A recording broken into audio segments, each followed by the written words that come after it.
کہ میرا کلام ذرا بڑوں سے ہے، بڑوں سے۔ ابا جی کو چاہیے بچہ جتنی غلطی کرے نا اتنا ہی ڈانٹے، وہ پھر 6 ہفتے نہ ڈانٹنا شروع کر دے۔ استاد صاحب کو چاہیے کہ جتنی بچے کی کمزوری ہے نا، مجھے پتہ ہے سب سے زیادہ کس بات سے تکلیف ہوتی ہے، آپ کے بچے نے غلطی کی ہے، آپ اپنے بچے کو ڈانٹ لیں، سمجھا لیں، آپ کسی اور کے سامنے اس کی تذلیل کبھی نہ کریں، یہ زیادتی والی بات ہے۔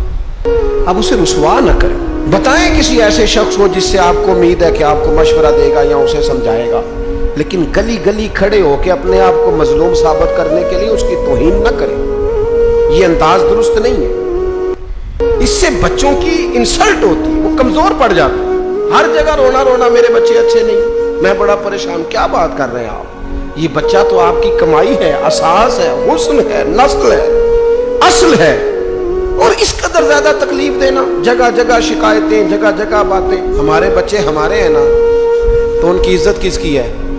کیوں ہم گلی گلی اپنے بچوں کی رسوائی کرتے ہیں؟ کیوں کمزوریاں؟ اور جن کو ہم خیر خواہ سمجھ کے بتا رہے ہوتے ہیں نا، وہ آگے جا کے مزے لے لے کے بتاتے ہیں، تو نقصان کس کا ہوا؟ ہمارا، ہمارے قبیلے کا، ہمارے گھر کا۔ یہ دیکھیے ذرا، حضرت عمر رضی اللہ تعالیٰ عنہ مزاج کے لحاظ سے سخت ہیں، ایک نوجوان آیا، اس نے آ کے رونا۔ یہ پہلو آپ نے ضرور یاد رکھنا ہے میرے سیدنا فاروق اعظم کا، ہمارے امام، ہمارے قائد، ہمارے لیڈر، رہنما، مقتدا حضرت فاروق اعظم رضی اللہ، یہ انداز ضرور یاد رکھیے گا۔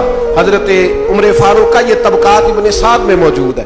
نوجوان آیا اور آ کے رو ہی پڑا، حضرت عمر نے اس کو روتے دیکھا تو فرمایا بیٹا کیا ہوا؟ کہنے لگے حضور فلاں علاقے کے فلاں گورنر صاحب کا مسئلہ ہے، حضور مجھ سے غلطی ہو گئی تھی، میں شراب پی بیٹھا تھا، انہوں نے مجھے درے بھی مارے ہیں، پھر انہوں نے لوگوں سے کہا اس کے ساتھ میل ملاپ چھوڑ دو، کوئی اس سے بات نہ کرے، حضور مجھ سے غلطی ہو گئی میں مانتا ہوں، پر اتنی اذیت، اتنی تکلیف، جب مجھے سزا مل گئی، کوڑے لگ گئے، تو پھر یہ الگ سے جو سزائیں مجھے دی گئی، یہ میں حضرت عمر کی بات کر رہا ہوں، میں نے جب یہ پڑھا تھا تو میں رو پڑا تھا۔ حضرت فاروق اعظم نے اس نوجوان کی بات سنی، سنو میں کیا کہہ رہا ہوں، اس گناہگار کی بات سنی، اس گناہگار کی بات سنی تو حضرت عمر رو پڑے اور فرمایا بلاؤ نا ان گورنر صاحب کو، وہ بھی بڑے سمجھدار باوقار بڑے آدمی تھے، بلایا اور بلا کے فرمایا آپ کا اس جرم پر غصہ بالکل ٹھیک، لیکن آپ کو کس نے اجازت دی کہ آپ اسے اتنی تکلیف دیں؟ آپ نے کوڑے مار لیے جو سزا بنتی تھی، اور پھر آپ نے کیوں کر کے لوگوں سے کہا اس سے ملنا جلنا چھوڑ دیں؟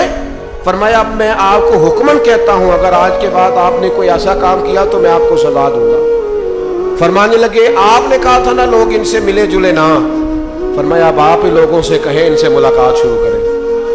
جب انہوں نے توبہ کر لی، اپنا گناہ مان لیا، جب اقرار کر لیا، معافی مانگ لی، اب سزا کا کیا معنی ہوا؟ اب تکلیف کا کیا معنی ہوا؟ سیدنا فاروق اعظم رضی اللہ تعالیٰ عنہ فرمانے لگے اگر یہ سچی توبہ کر لے تو پھر تو ان کی گواہی بھی قبول کی جائے، ان کی گواہی تک ہم قبول کریں گے۔ وہ کسی نے کہا تھا الجھے الجھے بکھرے بکھرے روز و شب دیکھے گا کون، لوگ تیرا جرم دیکھیں گے سبب دیکھے گا کون۔ لوگ معافی نہیں دیتے، لوگ درگزر ہی نہیں کرتے، انسانوں سے غلطیاں ہو جاتی ہیں، لیکن اگر کسی نے توبہ کر لی، اور صحیح حدیث میں موجود ہے نبی پاک علیہ السلام نے فرمایا اگر کبھی کسی بندے سے کوئی گناہ ہو گیا پھر اس نے توبہ کر لی، اگر کسی نے اس بندے کو دوبارہ وہ گناہ یاد کرایا تو اللہ تعالیٰ اس بندے کو یاد کرانے والے کو سزا دے گا، مرنے سے پہلے پہلے اسے بھی اس گناہ میں مبتلا کر دے گا۔